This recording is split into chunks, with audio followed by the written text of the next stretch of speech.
I was in high school, I finally got the freedom to go out with friends on a Friday night. No check-ins, no curfew. It felt amazing at first. But I used that freedom to be somewhere I shouldn't have been, with people I shouldn't have been with. And the night didn't end up going so well. And it taught me a big lesson, because just because I could didn't mean that I should. We all love the idea of unlimited freedom, being able to do what we want when we want. And it sounds great until it's not so great anymore. Maybe you stayed out too late, skipped something important, or sent a risky text. At first, it feels like freedom. Later on, it can feel like regret. Freedom without wisdom can lead to choices that hurt your mental health, your relationships, your self-worth, even your faith. It starts with small things. Watching something you know isn't good for you. Hanging with people who influence you in the wrong way. Or making decisions you wouldn't want others to know about. Over time, those choices pile up, and suddenly, freedom feels more like a trap than a gift. So how do we make choices that lead to freedom instead of regret? Well, let's go back to the beginning. In Genesis 3, Adam and Eve had real freedom in the Garden of Eden. They could enjoy everything God had given them with one simple boundary.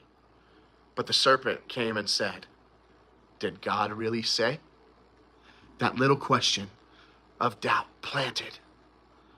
Eve reminded the serpent they could eat from any tree except the one. But the serpent pushed further. "You won't die. You'll be like God." In that moment, Eve believed the lie that God was holding something back from her. So she ate the fruit, gave it to Adam, and he agreed, and they both ate and chose to use their freedom in a way that led to separation, shame, and pain. They weren't gaining more freedom, they were losing it. The story is still true for us today. Sometimes we believe the lie that doing what we want, no matter what God says, will give us more control, more happiness, more life. But like Adam and Eve, when we ignore God's wisdom, we often end up hurting ourselves. That's why the Apostle Paul said this: "I have the right to do anything, but not everything is beneficial. I have the right to do anything, but I will not be mastered by anything." You might be allowed to do something, but it doesn't make it good for you. Real freedom is choosing what builds you up, not what tears you down. And here's the hope. Even when we mess up, and we all do, God doesn't give up on us.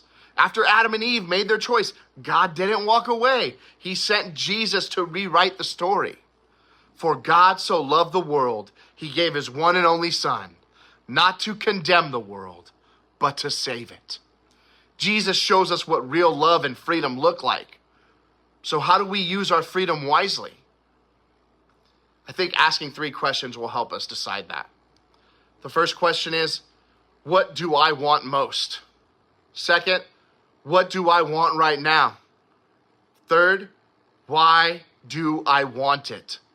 If you don't have to say yes to every impulse that you get. If you're following Jesus, his Spirit gives you the strength to make choices that lead you to peace and purpose. Freedom isn't doing whatever you want. It's doing what's right, even when it's hard. So remember, if it isn't beneficial, it isn't freeing. Choose what helps you grow and step into the next kind of life that God made for you. Take care, everybody.